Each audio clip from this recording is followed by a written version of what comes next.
बंसल जी, पहली लड़ाई तो आप जीत गए, टिकट जो बीजेपी ने आपको दी।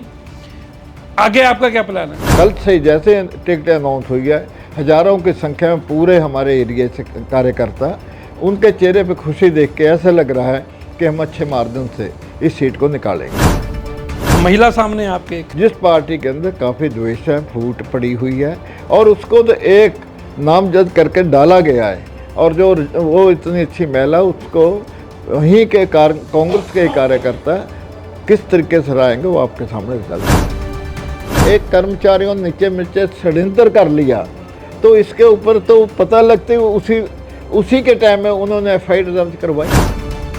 जब FIR जो खुद दर्ज करवा रहा, तो एक कोई चीज़ अगर नीचे गलत हो रही है, अधिकारी को जब पता लगे, या तो उसके अंदर मिला होगा, फिर तो कुछ नहीं होगा।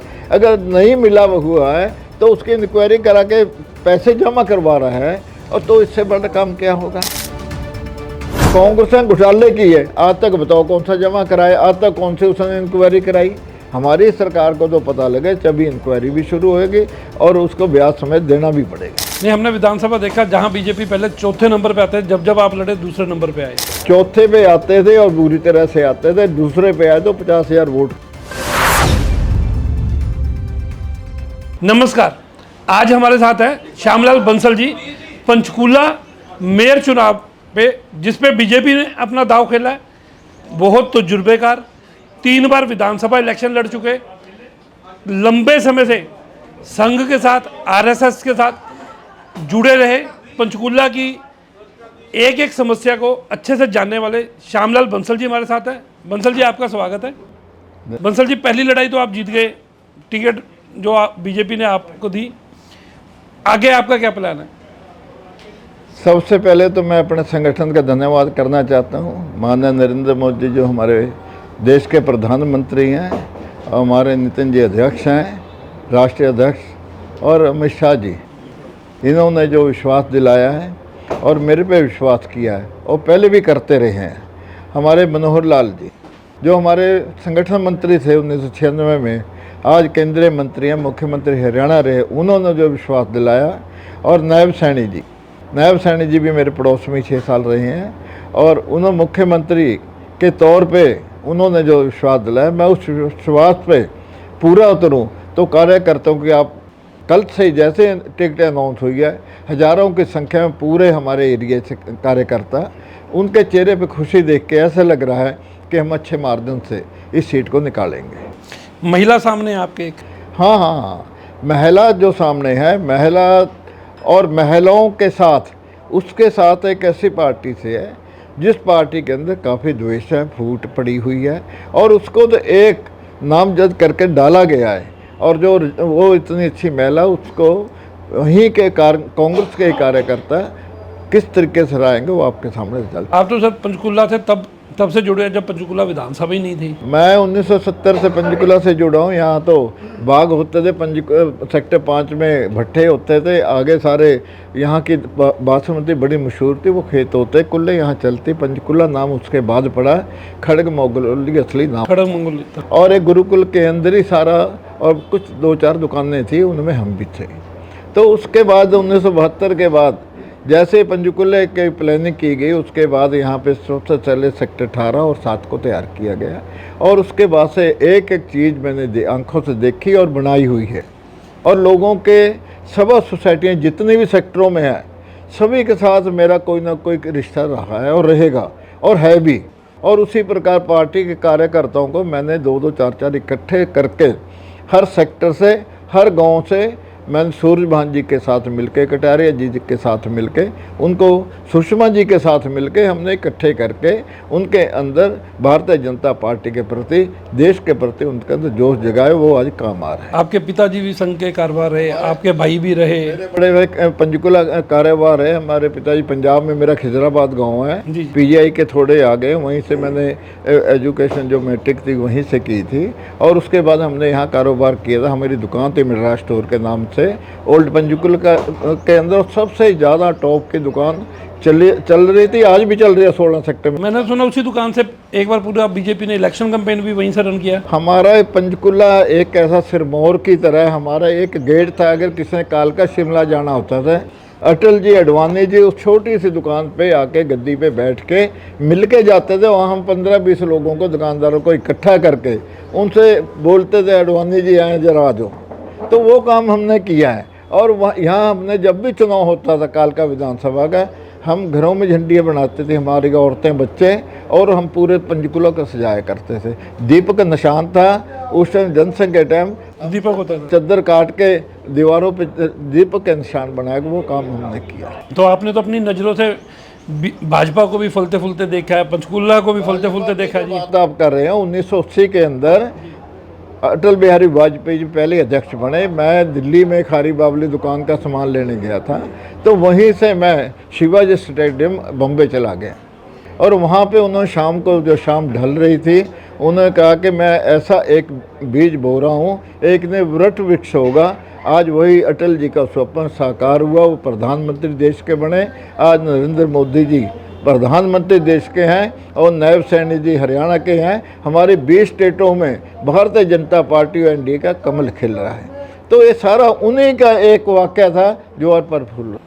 पंचकुला को हमेशा से बीजेपी सीट माना भी गया है। लास्ट टाइम चंद्रमोहन जी जीत गए, तो इस बार आपको कुछ लगता है कि उस चीज़ का भी सामना करना पड़ेगा, क्योंकि लोकल जो एमपी है वो चंद्रमोहन जी है। जो अब लग रहा है कि अब ऐसे लग रहा है शायद इलेक्शन एक साइड ही ना हो जाए। क्यों हो जाए कि कांग्रेस के अंदर चंद्रमोहन जी ने जिन लोगों को पार्टी से निकालने के लिए ऊपर हाईकमान को पत्र भेजा है, तो उसके अंदर वो हैं जो टिकट के दावेदार थे, उनको उन्होंने कांग्रेस से काट दिया। या तो आज़ाद खड़ेंगे या मेरा समर्थन करेंगे, उनका भी धर्म है, और मेरे को लेना, उनके साथ उनका सपोर्ट मिलना मेरे लिए भगवान की एक कृपा है कि ऐसा काम हुआ है। बागियों पे पूरी आशा आपको? पूरी आशा नहीं, पूरा होगा। पंचकुला में क्या कमी आप समझ रहे हैं कि जो आप मेयर बनने के बाद पूरी करेंगे? क्योंकि आपसे ज़्यादा तजुर्बेकार, आपसे ज़्यादा पंचकुला को जानने वाला बहुत कम लोग हैं। पंचकुला का शहर ऐसा है, इसके अंदर जो भी आएगा, जितने भी आगे बढ़ेंगे, शहर भी बड़ा होता जाएगा और यहाँ कोई ना कोई समस्या भी पैदा होती है। उन समस्या, हमारे पिछले मेयर ने भी समस्या बहुत दूर की। आज देखो सड़कों के ऊपर कहीं गौवंश नहीं है, कोई नंदी नहीं मिलेगा आपको। पंचकुला के अंदर गौशालाएँ, एक हमारी एक सरकार है मनोहर लाल जी के समय में और नायब सैनी जी के समय में, अगर गौशालाएँ पूरे हरियाणा के अंदर 650 करोड़ का बजट दिया है, और कांग्रेस के टाइम में मात्र 4 करोड़ का बजट था। आज हमारे मुख्यमंत्री जी ने गौशाला में हमारे जितनी भी हैं हर जगह सुख सुविधा की, और वहाँ से वहाँ की इनकम भी पैदा की है। अगर उनका गोबर का उसका रेट भी है, लोग वहाँ से उठा के लेकर जाते हैं, पैसा दे के जाएंगे। वहाँ के तरह तरह की खाद बन रही है, तरह तरह की वहाँ पे मेडिसिन बन रही है, चाहे गौमूत्र हो चाहे किसी तरीके ऐसी ही है, जिनसे इनकम गौशाला को हो रही है। एक हमने एक अलग रास्ता बनाया कि वो अपना बोझ खुद उठाएं, उसके लिए भी रास्ते बना दें। लेकिन अगर हम पिछली नगर निगम की बात करें, विपक्ष का आरोप है कि जाते जाते 160 करोड़ का जो कोटक महिंद्रा बैंक का घोटाला सामने आया, वो भी बीजेपी सरकार के कार्यकाल के दौरान आया, नगर निगम उनके पास थी। ऐसे है, जो ये घोटाला बैंक का आया, इसने पकड़ा किसने? सरकार ने। इंक्वायरी कौन करा रही? सरकार। पैसा जमा बैंकों से करवाया किसने? सरकार ने। 24 घंटे के अंदर चीज़ को पकड़ना और 24 घंटे में रिकवरी करना आज तक पहली बार हुआ है। उसके बाद सीबीआई इंक्वायरी देना भी, किसी के साथ कोई लिहाज नहीं होगी। वो कर्मचारियों ने षड्यंत्र रचा तो कर्मचारी जेल में होंगे, और पैसा पूरे का पूरा ब्याज समेत हमारे चाहे लोकल बॉडी में है, जहाँ घोटाले हो सब पूरा जमा होगा, और हो गया है। लेकिन जो विपक्ष बार बार एक किसी नेता का नाम लेके बोल रहा है कि जो मेन आरोपी है वो भागा हुआ है, सनी गर्ग का। इसका कोई मुद्दा नहीं है। अगर कोई मुद्दा होता तो नाम तो तब होना जी, अगर उसने कोई ऐसा किया, एक कर्मचारियों नीचे नीचे षड्यंत्र कर लिया, तो इसके ऊपर तो पता लगते उसी के टाइम में उन्होंने एफआईआर दर्ज करवाई। बिल्कुल जी बिल्कुल। जब एफआईआर जो खुद दर्ज करवा, तो उस एक कोई चीज़ अगर नीचे गलत हो रही है, अधिकारी को जब पता लगे, या तो उसके अंदर मिला होगा, फिर तो कुछ नहीं होगा। अगर नहीं मिला हुआ है तो उसकी इंक्वायरी करा के पैसे जमा करवा रहा है, और तो इससे बड़ा काम क्या होगा। एक कांग्रेस ने घोटाले की है, आज तक बताओ कौन सा जमा कराया, आज तक कौन से उसने इंक्वायरी कराई। हमारी सरकार को तो पता लगे तभी इंक्वायरी भी शुरू होगी और उसको ब्याज समेत देना भी पड़ेगा। ये पंचकुला के लोगों की बात करें, पंचकुला के में पीछे नाइट कल्चर बंद हो गया था, अब नाइट कल्चर शुरू हो गया, लेकिन कई रीजन वेलफेयर एसोसिएशन आवाज़ उठा रही है कि अगर सेक्टर 5 की बात करें, कई और क्लब्स की बात करें कि रात रात भर क्लब चलते हैं, बहुत ज़्यादा आवाज़ आती है, लोग आसपास जिनके घर है वो सो नहीं पाते, और इसके और किसी का ध्यान नहीं है, ना एडमिनिस्ट्रेशन ध्यान दे पा रही है, ना पुलिस ध्यान दे पा रही है। उस पर आपकी कोई राय? हाँ, उसमें ऐसे है, अगर ये शिकायतें हम पहले जो होता रहा उनके हिसाब से किया, अगर आगे कोई शिकायतें आएंगी हम उसके ऊपर पूरा विचार करके लोगों के भलाई के लिए काम करेंगे, ना कि किसी के बिजनेस के फ़ायदे के लिए लोगों के किसी उसकी लाइफ के ऊपर असर पड़े, वो काम बिल्कुल नहीं होगा। बंसल साहब, दो ऐसे कारण कि पंचकुला के लोग आपको चुने, आपको वोट डाले। सबसे पहले पंचकुला का तो यही मेरा रहेगा। देखो, मैं पंचकुला के कार्यकर्ता के रूप में, एक जनता के रूप में हूँ, मैं जनता के बीच का हूँ, कार्यकर्ताओं का बीच का हूँ, सभा सोसाइटियों के साथ चलने वाला हूँ। जो भी जिस वार्ड की जो समस्या होगी, हमारा वहाँ पार्षद होगा, वहाँ के सभा सोसाइटी वाले होंगे, वहाँ के लोग होंगे, उनकी एक एक समस्या नोट करके मेरे का काम है उस चीज़ को अप्रूव करके काम करवाना। वो मैं काम उनसे साथ मिलकर करूँगा, भी करवाऊँ। नहीं, हम पढ़ रहे थे आप दशहरा कमेटी में भी रहे, आप अग्रवाल समाज के भी पहले संस्थापक रहे, और 8-9 जो फेडरेशन है उसमें आप रहे, कई भवनों के निर्माण में आप रहे। तो जो ये सामाजिक संगठन है ये कितना साथ देंगे, क्योंकि आपके सामने ब्राह्मण महिला है। सामाजिक संगठन ने मुझे आगे किया हमेशा। जब मैं शुरू में 1980 के अंदर 11 सेक्टर में आया, 11 सेक्टर से मैंने पॉलिटिकल लाइफ को ज़्यादा तेज़ किया। क्यों? बीजेपी का सिंबल भी मिल गया, कमल का फूल भी खिल गया, तो वहाँ से हमने रामलीला शुरू की। वहाँ दशहरे का सबसे पहले हमने और 10 सेक्टर के लोगों ने किया। उसके बाद गीता मंदिर वहाँ बनाया, उसका प्लॉट हमारी सरकार में मिला। सुषमा जी को वहाँ लेकर आया, मैं मंगल सैन जी को लेकर आया, सबसे हमने वहाँ पे उनके कोटे से पैसे लेकर बिल्डिंग को खड़ा किया। तो सेक्टरों के सभा सोसाइटियों की वहीं पे सबकी मीटिंग होती थी। अग्रवाल सभा का मैं फाउंडर प्रेसिडेंट हूँ। वहाँ जिस टाइम देवीलाल ने कहा था ब्राह्मण बाणियों पंजाबियों को वोट देने का हक नहीं, तो 11 सेक्टर से चिंगारी उठी थी, उसी दिन अग्रवाल सभा बनी थी। और उसके बाद अग्रवाल सभा बनने के बाद पूरे सेक्टरों में सभा हमारी समितियां बनी, और अग्रवाल सभा सबसे टॉप पे पंचकुला के अंदर है। पंजाबी सभा के साथ में मिलकर सारा काम किया। वीके सूद जी उसके चेयरमैन थे, और उन्होंने भी मुझे आगे करके साथ चला कि मैं भी पंजाब से हूँ। निजी ज़िंदगी की बात करें, घर पे कौन कौन है, व्यवसाय क्या है, ताकि लोगों को पता चले आपके बारे में। देखो, मैं तो जो भी काम किया शुद्धता से किया है, और कभी होच पौच। मेरा व्यवसाय पे आ रहा हूँ मैं आप पे कि आपका काम क्या है, आपके घर पे कौन है, कितने बच्चे हैं। हाँ, मैं देखो, मेरे 2 बेटियाँ 3 बेटियाँ, सब मैरिड हैं, सबका अपना कारोबार। 3 हमारी मेडिसिन की फैक्ट्रियाँ हैं। एक बेटा हमारा यहाँ रबाब होटल है, और एक उसका कॉन्ट्रैक्टर भी है। उसके बाद हम एक बाहर भी मार्बल या और चीज़ें बाहर भेजते हैं फॉरेन में, वो काम सारा बच्चे देखते हैं।